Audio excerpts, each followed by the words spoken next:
আমি সোহাগ ভাইগর লগে বেমানি করি নাই, আপনাকে লগে বেমানি করছি। কি কইলে ছোট লোকের বাচ্চা?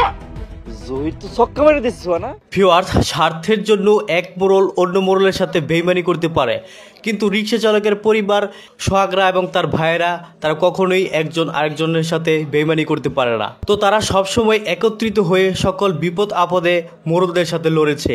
তো এখন এই অবস্থায় কিভাবে জহির সোহাগদের সাথে বেইমানি করে মোড়লদের সাথে চলে যায় সেটা কি ভাবা যায়? তো সেই শুরু থেকেই সোহাগ এবং জহির তারা প্ল্যান করেছে যে মোড়লদের সাথে গেম খেলবে। তো আজগর মোড়ল যখন তাকে এমন একটি প্রস্তাব করে যে জহিরের সাথে মিনার বিয়ে দিবে, তো এক এক করে কিন্তু রিমা সোহাগের পূর্ণতা পেয়েছে, লতিফ সুলতানা পূর্ণতা পেয়েছে।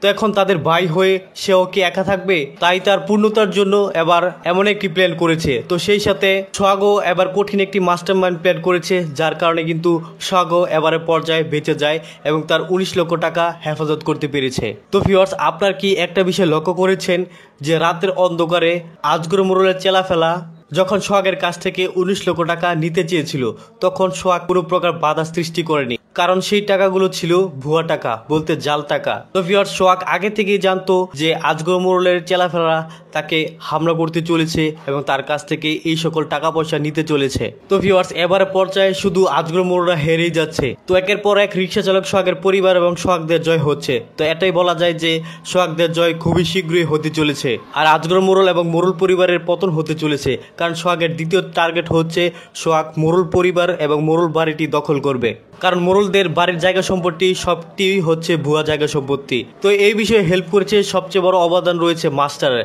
তাছাড়া ছোট আম্মাও কম যায় না। মোড়ল পরিবারের মাস্টার এবং ছোট আম্মার অবদান অপরিসীম। তো ভিউয়ার্স, আজকের পর্বটি আপনাদের কাছে কেমন লেগেছে অবশ্যই কমেন্টে জানতে পারেন। তো ভিউয়ার্স, আপনারা কি গেছেন ধনী গরিবের লড়াই এই নাটকের শুরু থেকে শেষ অবধি, অতএব 1 থেকে 107 নম্বর পর্বটি দেখে ফেলেছেন এবং 108 নম্বর পর্বের জন্য অধিকারে বসে আছেন, তারা অবশ্যই কমেন্টে জানতে পারেন। তাছাড়া ভিউয়ার্স, নাটকটি ভালোবেসে কে কোথায় বা কোন দেশ থেকে দেখছেন সেটিও কমেন্টে জানতে পারেন। তো ভিউয়ার্স, আপনাদের কাঙ্ক্ষিত এবং ভালোবাসার নাটক ধনী গরিবের লড়াই এই নাটকের 108 নম্বর পর্বটি আসতে চলেছে আগামী 14 তারিখ বিকেল 3 ঘটিকার সময় ঈগল ড্রামা সিরিজ ইউটিউব চ্যানেলের মধ্যে। তো ভিউয়ার্স, আশা করি বুঝতে পেরেছেন। সকলেই ভালো থাকবেন, সুস্থ থাকবেন এবং পরবর্তী ভিডিও দেখার আমন্ত্রণ জানিয়ে আজকের মতো এখানেই আল্লাহ হাফেজ।